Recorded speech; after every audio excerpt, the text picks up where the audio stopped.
नमस्कार दोस्तों, मेरा नाम अजीत मिश्रा है और आज हम लोग इस वीडियो में 7 मई के करंट अफेयर को पढ़ेंगे। इस वीडियो में शामिल सभी प्रश्नों का एक पीडीएफ हमने बनाया है, जिसका लिंक हमने डिस्क्रिप्शन के नीचे डाल दिया है। आप वहां पर जाकर उस पीडीएफ को डाउनलोड कर सकते हैं। इसके अलावा आप लोगों से निवेदन है, हमारे चैनल को सब्सक्राइब करें। इसके अलावा हमारे टेलीग्राम ग्रुप को भी आप फॉलो करें। तो आइए अब आगे बढ़ते हैं। तो पहला प्रश्न है, मणिपुर के किस चावल को जीआई टैग दिया गया है? इसका सही उत्तर है दोस्तों काला चावल। मणिपुर के काले चावल को जीआई टैग दिया गया है। मणिपुर के इस काले चावल को चक हाउ भी कहते हैं। एंथोसाइनिन एजेंट के कारण इसका रंग काला होता है। यह मीठा चावल और दलिया बनाने में उपयोग होता है। इसके अलावा कश्मीर के केसर को भी जीआई टैग दिया गया है।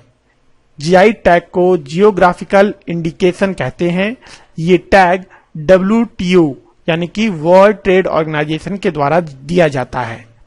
वर्ल्ड ट्रेड ऑर्गेनाइजेशन का मुख्यालय कहां पर है?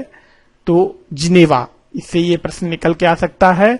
WTO का मुख्यालय जिनेवा में है और इसकी स्थापना 1 जनवरी 1995 को हुई थी।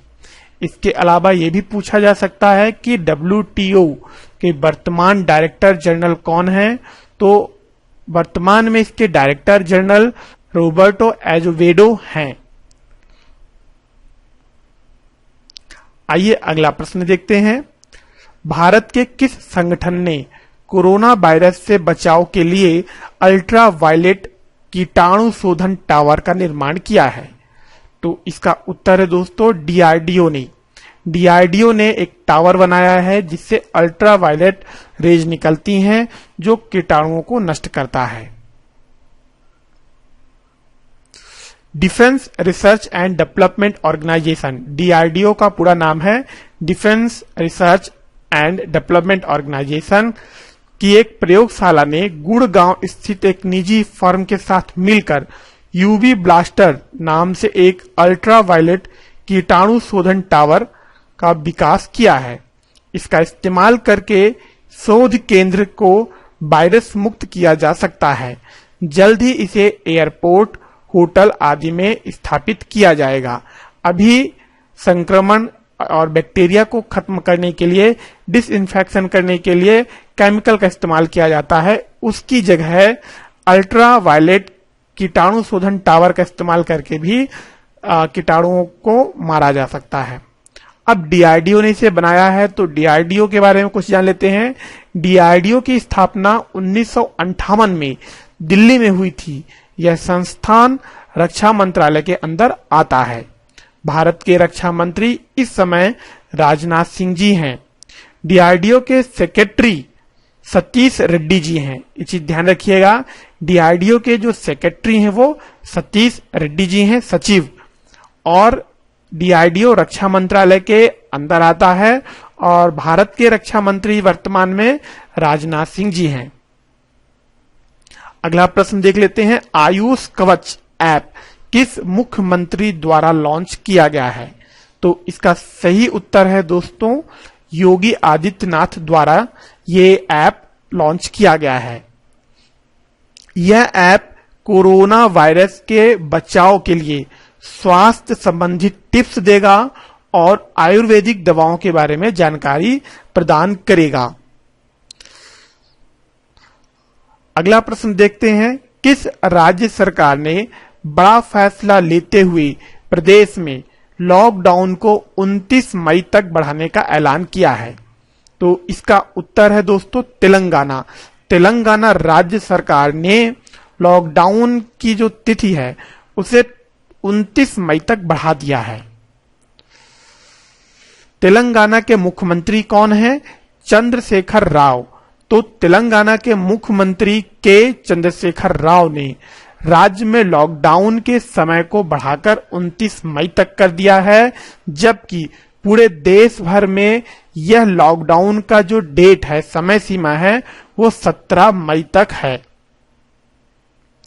अगला प्रश्न देखते हैं। भारत के कितने फोटो पत्रकारों को पुलित्जर पुरस्कार दिया गया है? तो इसका उत्तर है दोस्तों 3 फोटो पत्रकारों को पुलित्जर पुरस्कार दिया गया है और ये तीनों जम्मू कश्मीर से संबंध रखते हैं। तीनों फोटोग्राफर यानी कि डार यासीन, मुख्तार खान और चन्नी आनंद न्यूज एजेंसी एसोसिएटेड प्रेस के लिए काम करते हैं। आर्टिकल 370 हटाए जाने के बाद कश्मीर के हालातों को तस्वीरों के माध्यम से दिखाने के लिए इन्हें यह सम्मान दिया गया है। पुलित्जर पुरस्कार की शुरुआत साल 1917 में हुई थी। अब क्योंकि पुलित्जर पुरस्कार दिया गया है तो अब हम इसके बैकग्राउंड के बारे में जान लेते हैं। तो पुलित्जर पुरस्कार की शुरुआत साल 1917 में हुई थी। यह अमेरिका में स्थित एक प्रमुख पुरस्कार संस्थान है जो प्रत्येक वर्ष 21 श्रेणियों में समाचार पत्रों, साहित्य एवं संगीत के क्षेत्र में कार्य करने वाले लोगों को पुरस्कृत करती है। तो आइए अगला प्रश्न देखते हैं। विदेशों में फंसे भारतीयों को वापस लाने के लिए भारतीय नौसेना ने किस ऑपरेशन को लॉन्च किया है? तो इसका उत्तर है दोस्तों समुद्र सेतु ऑपरेशन को लॉन्च किया है। समुद्र सेतु ऑपरेशन के तहत भारतीय नौसेना विदेश में फंसे नागरिकों को वापस लाने का प्रयास करेगी। इस ऑपरेशन के पहले चरण में 28 मई 2020 से भारतीय नागरिकों का निकासी अभियान शुरू होगा। पहले चरण में 1000 लोगों को वापस लाने की योजना है। नेवी के बारे में बात चली है तो नेवी का जो चीफ होता है वो कौन है? तो वर्तमान में भारतीय नौसेना के chief of naval admiral Kabir Singh ji हैं। भारतीय नौसेना के चीफ ऑफ नेवल कौन है? एडमिरल कबीर सिंह जी हैं। अगला प्रश्न है विश्व अस्थमा दिवस किस दिन मनाया जाता है? तो इसका उत्तर क्या है? इसका उत्तर है मई महीने के पहले मंगलवार को। मई महीने का जो पहला मंगलवार होगा उस दिन विश्व अस्थमा दिवस मनाया जाता है।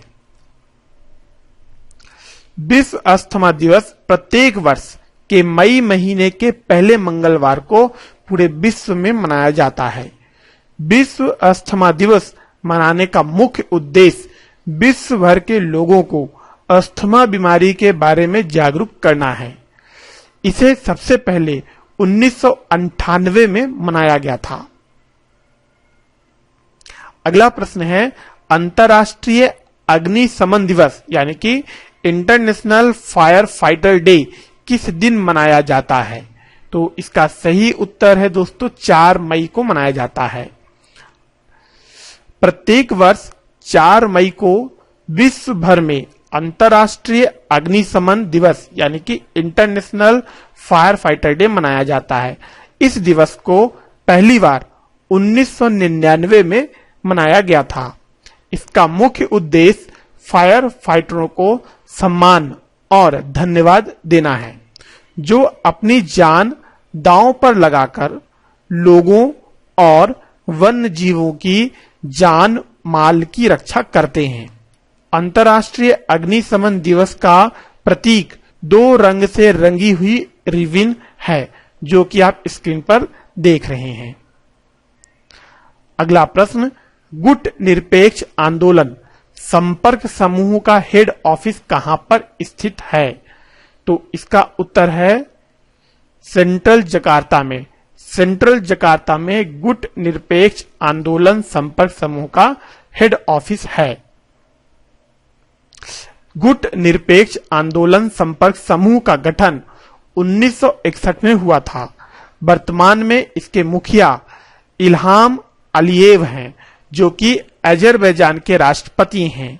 इसके संस्थापकों में से एक हमारे भारत के पूर्व प्रधानमंत्री श्री जवाहरलाल नेहरू जी भी थे।